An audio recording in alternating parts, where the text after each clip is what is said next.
Hello there, my name is Anthony Butters, and thank you for joining the stream. Today we are going to share a story, but mind you, we have to give this warning. There is a clear warning. Following content may contain sensitive themes suitable for all audiences. Please be aware of what you might or listen to might be difficult to hear.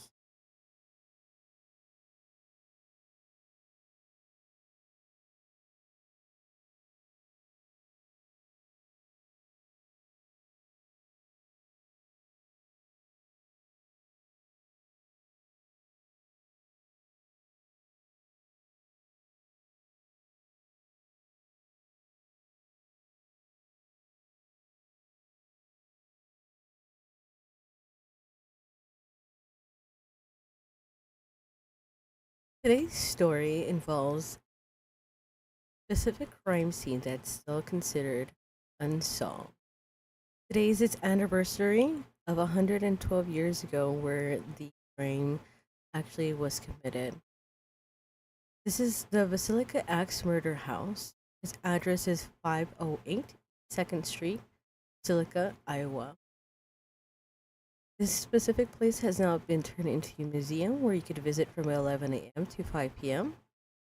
Considered a rural farmhouse, and specifically, Basilica is where the town where this farm resides in. We're going to go a bit of a history of this specific story, the crime, and some of the details, including some of the suspects that came about this specific story. Thanks for listening in.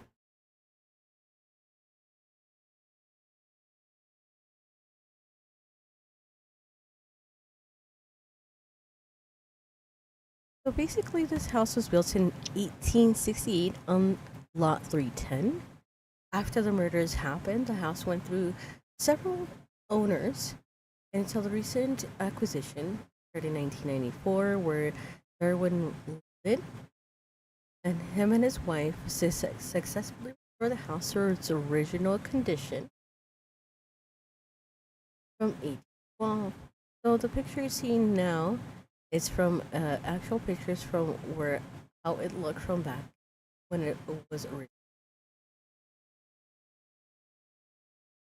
Now we're going to talk a specifically story where it's considered a crime because specifically it was very gruesome and a murder scene. There's a couple by the name of Josiah B. Sarah Moore House where the residents and victims in the house were murdered, including their children and two visitors of. So the Basilica Axe murders occurred between the evening of June 9th, 1912 to the early morning of June 10th, 1912 in the town of Basilica, Iowa, the United. The six members of the Moore family and two guests were found blundered on the side of the head of the. All eight victims, including six children, had severe head wounds from an axe.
Now we're going to talk about quickly of the event that happened that night. So the Basilica Axe murders occurred between the evening of June 9th, 1912 to the early morning of June 10th, 1912, the town of Basilica, Iowa, in the United States. So the Moore family consists of parents of Josiah B., age 43, Sarah, age 39, and their four children, Herman Montgomery, age 11, Mary Catherine, age 10, Arthur Boyd, age 7, and Paul Vernon, age 5. The Moore family was considered an affluent family, were well known and well liked within their own community. On June 9, 1912, Mary Catherine Moore invited Lena May, 8, and Lena Gertrude Schillinger, age 12, to spend the night at the Moore residence.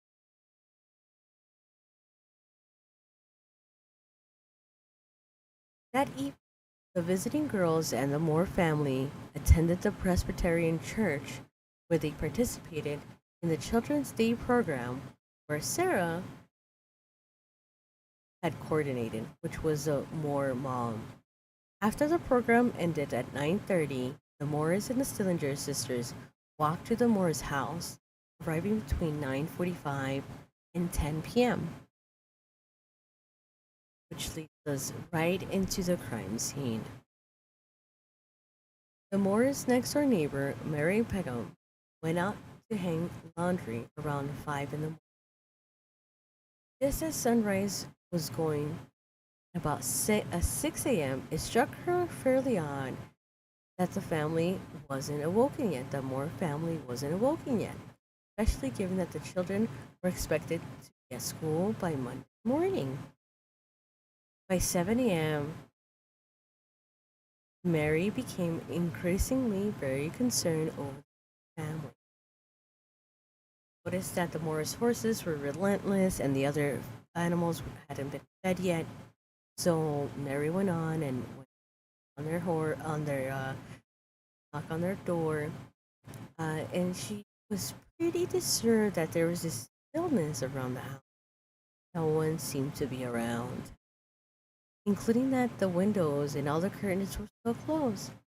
She even noticed that the front door and back doors were still locked and couldn't see through any of the windows since all the curtains were still closed. That was really.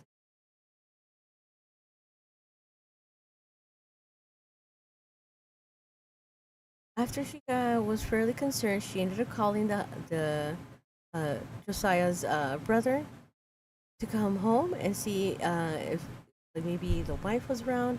It was if it was possible that the Moores were ill. Was it possibly that Josiah's father was ill? Someone may have been ill in the family. But Mary called the store and basically she couldn't get a hold of anybody of the family, and so of the Moore family. And then eventually she was able to get a hold of his brother Ross, who arrived and let himself in at the Moore family. So at first, the brother Ross of Josiah saw nothing wrong. Then, as Ross went into the first floor of the bedroom, he saw a sheet pulled over the bed where the cylinder girls laid. A hand fell lifeless below it. Ross could smell a dreadful smell of copper. Ross immediately ran out and told Mary to call the town marshal and called everyone.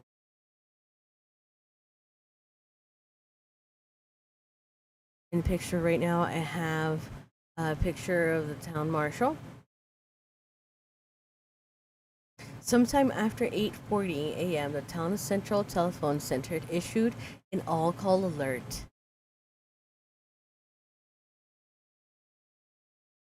Within minutes, the home became a full-blown spectacle. Upwards of 100 people stampeded through the rooms, the bodies of 8 victims still in place.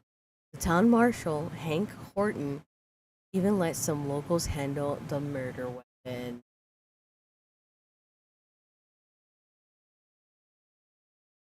Some townspeople took some pieces of the husband's skull as souvenirs before they were ushered out of the house. The county coroner, Dr. Linguist, arrived at the scene of the crime approximately around 9 a.m. After viewing the scene himself, he later met with Horton, who had been the town's night watchman that Sunday, and Sheriff Orrin Jackson to review the information that they collected. Linguist was appalled by the flow of people that were led inside the house, and he ended up urging the sheriff to get the National Guard to be in place and secure the house. The state's armory was located in Basilica, and the National Guard secured the perimeter around the house around 10:30. There was a local druggist whose hobby was a photographer, ended up showing up and offered to take photos, but he was dismissed and told that taking photos was, quote, too. At the time, it might have been the local druggist might have had a local a motive, economic motive, to take the pictures, considering that at the time that there were many drugstores sold postcards of crime scenes at the time.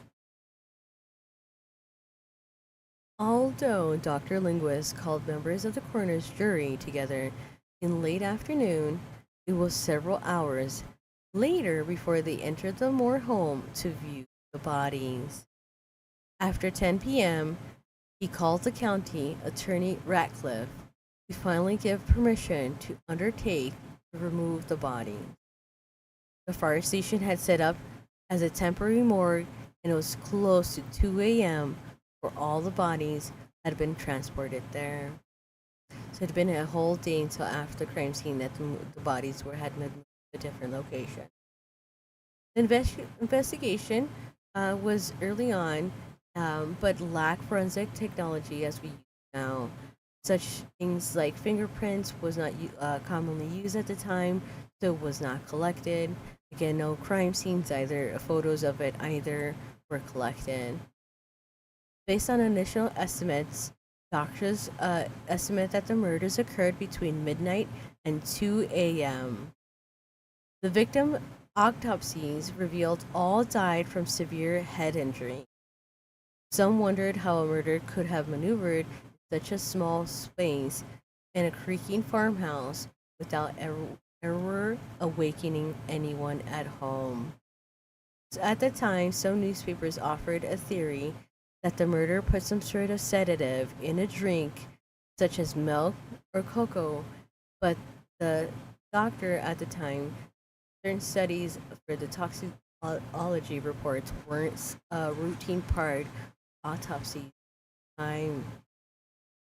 After reconstructing the events of the night, the investigation focused primarily on gathering statements from neighbors and the local townspeople. Eventually, they ruled out that it wasn't a burglary as a motive, as the husband's wallet with cash was left untouched. Both the Sillinger girls' bodies had been moved after they died. Anna was set on her stomach and her posterior in the air. Lena's body had also been moved and her undergarments removed. Her leg had been positioned so her genitalia was revealed. Despite the lack of undergarments, Lena did not appear to have been molested. In the barn, investigators found an imprint in the hay in the barn next to a knothole where they believe the killer observed the family for some time.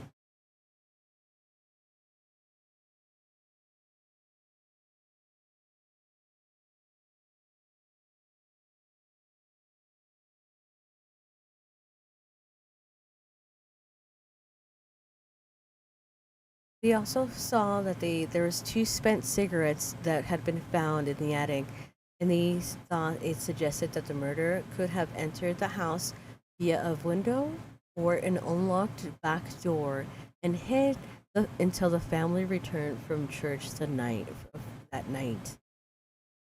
There's two curious bits of evidence that were uncovered. There was a gas lamp with its glass chimney removed and its wick turned down so it would give off only the faintest a bit of light and uncovering that was uncovered upstairs. Also, a fragment of a keychain not belonging to the Moore's family was found downstairs. After this limited investigation, the coroner held an inquest the next day on June 11th, 1912. There was a total of 8 different suspects: Andrew Sawyer, Reverend George Kelly, Henry Lee Moore, Samuel Sam R. Moyer, Paul Moeller, Loving Mitchell, Gleason W. Mansfield, and Frank F. Jones.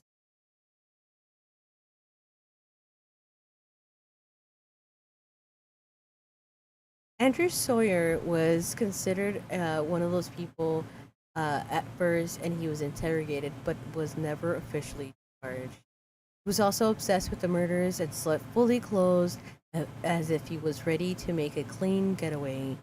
And he also, by mere chance, also slept with an axe by his bed.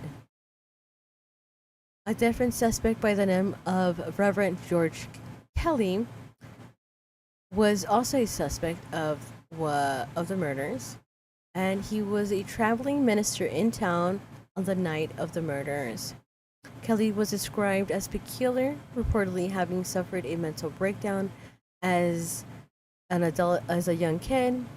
When he grew up as an adult, he was accused of peeping and several times asking young women and girls to pose nude for him.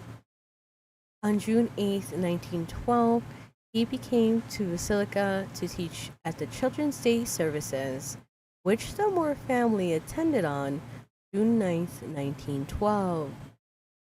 Kelly left town between 5 a.m. and 5:50 a.m. on June 10th, 1912, hours before the bodies were discovered. Reverend Kelly had confessed to the murders in court, but the jury did not believe his confession.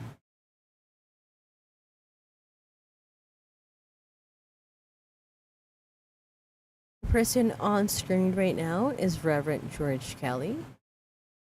In the following weeks, Kelly displayed a fascination with the case and wrote many letters to the police, investigators, and family of the deceased. This aroused suspicion, and a private investigator wrote back to Reverend Kelly asking for details that the minister might know about the murders.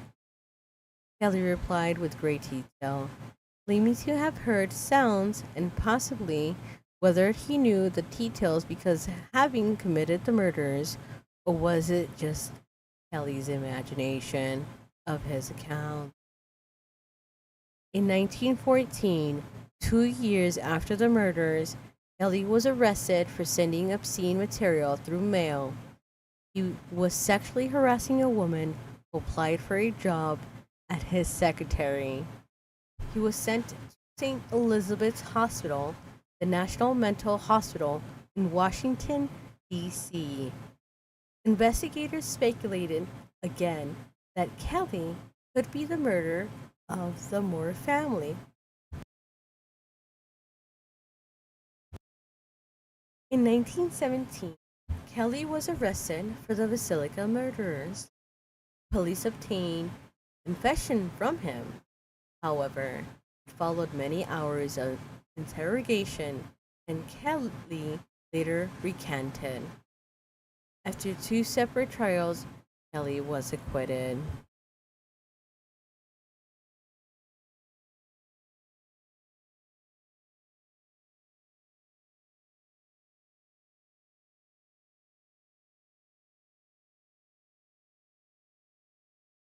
To a different suspect, Henry Lee Moore.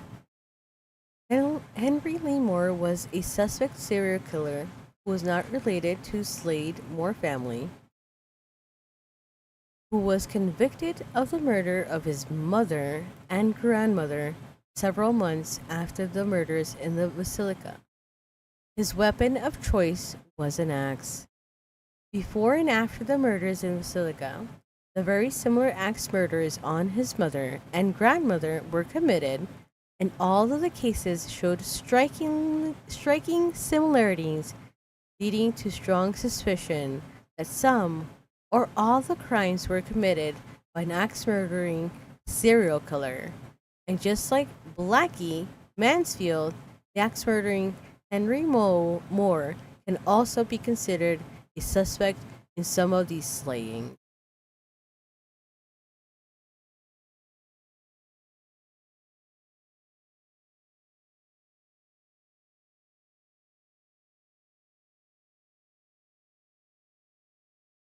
Now that's Henry Lee Moore on screen right now. Again, he has no relations to the family that got slayed that night.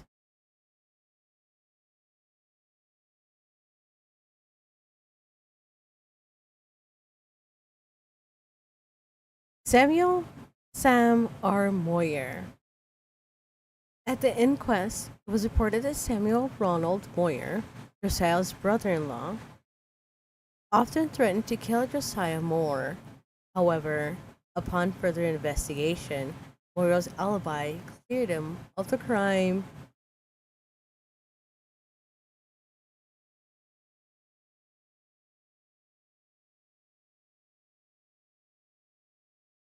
Paul Miller is a different suspect of the crime. A little bit about this situation. In there in a 27 book, The Man from the Train, Bill James and his daughter Rachel McCarthy James discusses the Basilica murders as part of a much larger series of murders which they believe were all committed by single serial killer. They concluded that the murder was Paul Mueller, an immigrant possibly from Germany who was the subject of an unsuccessful year-long manhunt as a sole suspect in the 1897 murder of a family in West Brookfield, Massachusetts, who was employed him as a farm hand. James started his research in an attempt to solve the Basilica murders, and his daughter found a newspaper story that detailed dozens of family murders under a similar circumstance across the U.S.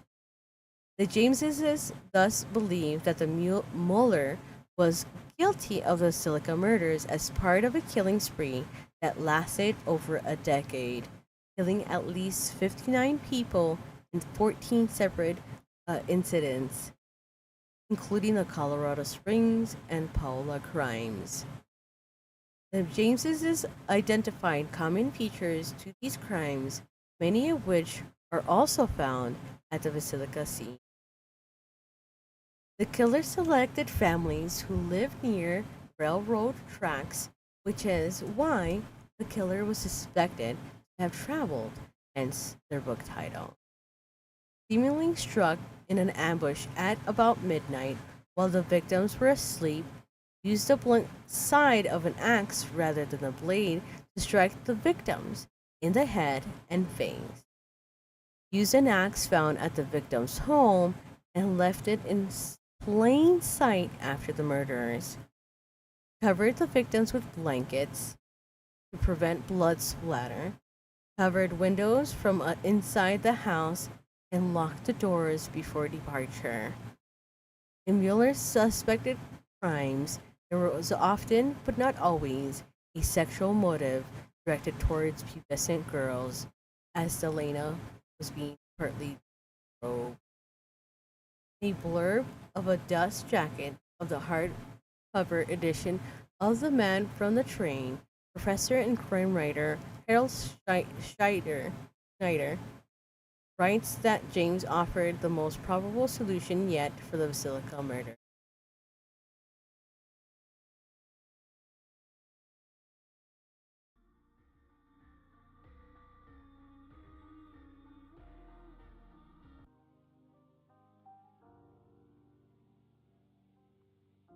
All right, we're going to move on to the last two suspects of this case.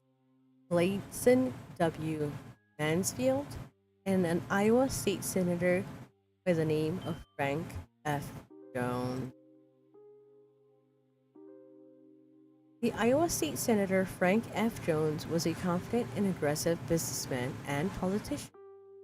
When the Basilica's killer's 8 victims were discovered the next morning, community immediately suspected and focused their attention on Jones, which would ultimately destroy his public career and tarnish his private life.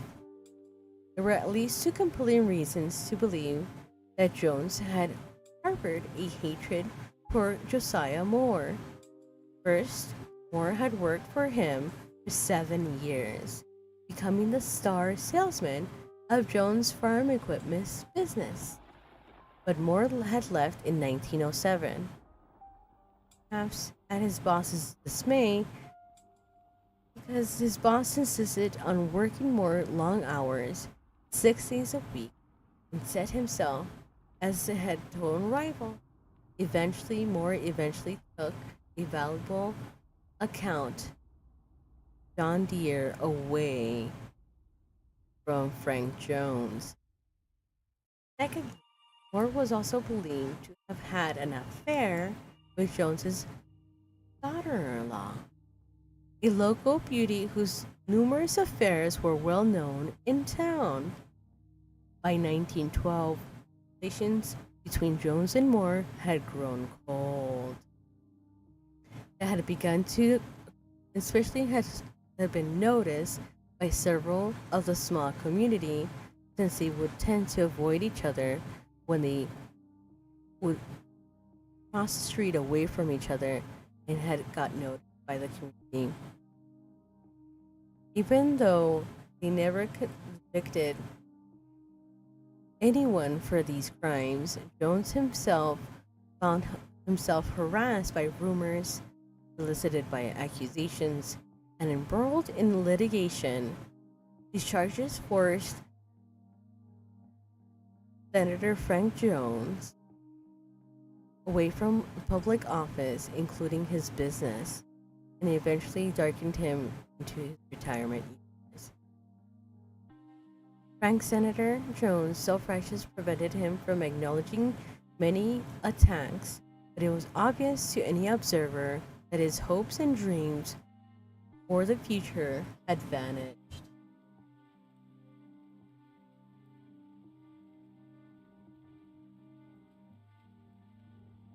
So, Layson Mansfield was also the prime suspect of the Burns Detective Agency of Kansas City and Detective James Newton Wilkerson, who suggested that he was a cocaine addicted serial killer.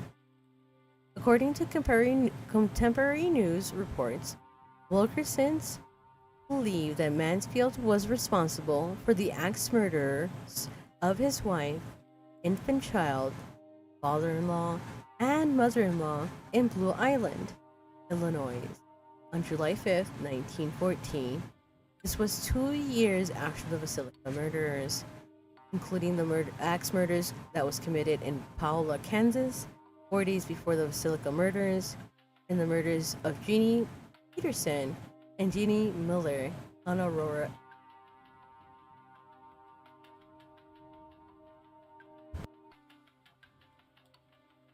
According to Wilkerson's investigation, all the murders were committed in precisely the same manner, indicating that same man probably committed them.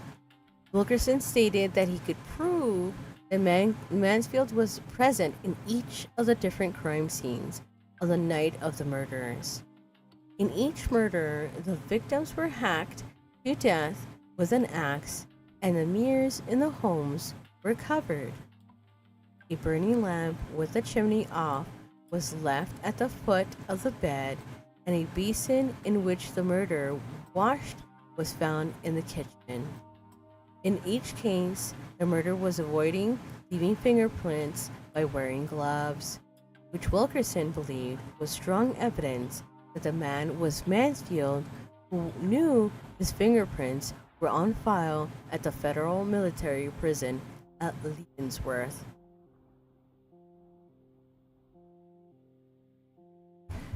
Wilkerson managed to convince a grand jury to open an investigation in 1916, and Mansfield was arrested and brought to Montgomery County from Kansas City.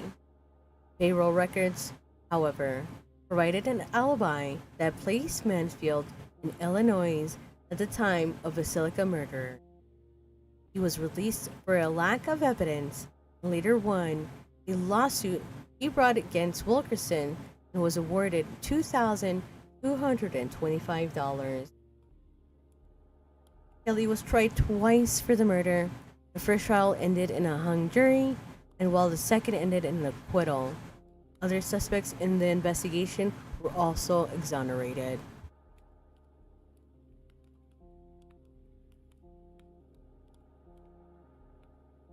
The story has been considered the rebirth of a serial killer.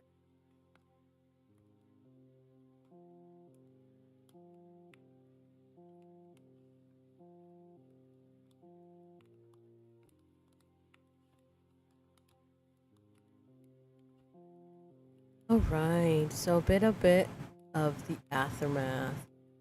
So this was an event that happened 2 months after the sinking of Titanic, a very gruesome crime that knocked the historic sinking off the front pages of several newspapers everywhere.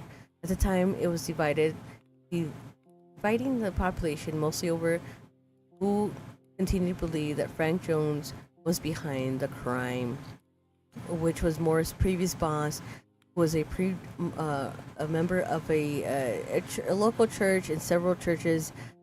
Was a very gruesome situation and divided basically the town, including several churches. Over time, it left a cultural and economic stain, with the name of the town forever entwining with its grisly crime. Lena and Ina's mother was pregnant at the time, and then they miscarried.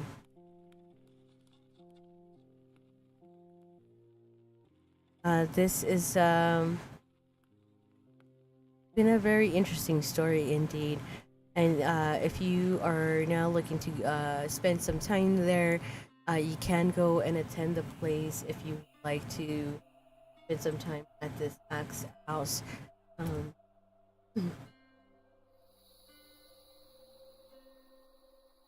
so the place is now owned by U.S. Ghost Adventures. They acquired the Villisca Axe Murder House.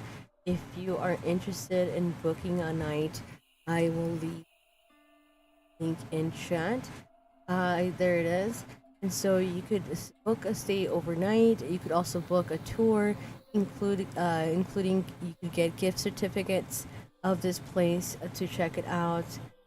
So check it out online if you wish and dare to go. Again, so this is the family here, and if including the two sisters that got massacred at the Moore House in 1912. It's been 112 years since its development, and basically where the family got and the two sisters got murdered. So in this case, it's still considered cold case and unsolved. And so any if you have any information, feel free to contact the police. Let them know of any tidbits of you might knowing. If you're just interested in this type of story, feel free to subscribe to our channel. We are going to be doing these type of stories, including paranormal type of stories, every Monday for the next 7 weeks. So our next live stream will be on June 17th on 2024 at 9 a.m. Pacific Daylight Time. Our today's event is our first event. We got delayed with our live event due to internet issues. For some reason, our live stream wasn't live at 9 a.m. and it should have been, and I apologize for the technical problems myself here. Again, thank you for watching our stream. This has been very interesting, and it's been 112 years since this crime has been committed. It stays cold and unsolved. We're gonna have a bunch of interesting stories when time comes around, it's gonna be very unusual stories. A lot of stories that have a lot of mystery in them. Some of them entangle a web of superstitions, myths, folklore, just a bunch of mysterious and superstitions, including urban legends. So, if you have an urban legend you want me to dig into, feel free to let us know in the comment section. And if you've heard anything about this specific house yourself, of the Moore family, or the murders itself, let us know in the comment section of what you have heard and what I had right, what I had wrong, just a bunch of scenarios. So thanks for listening, and until next week, see you there. We'll be here again every Monday at 9 a.m. Pacific Daylight Time, and we'll be hopefully doing these for an hour long. This was a little short tidbit, and I apologize for the delay and being so small. I will improve as days goes on, as show comes by. I will improve the shows for you. Let me know what you'd like to see next. All right, folks. Until next time, take care.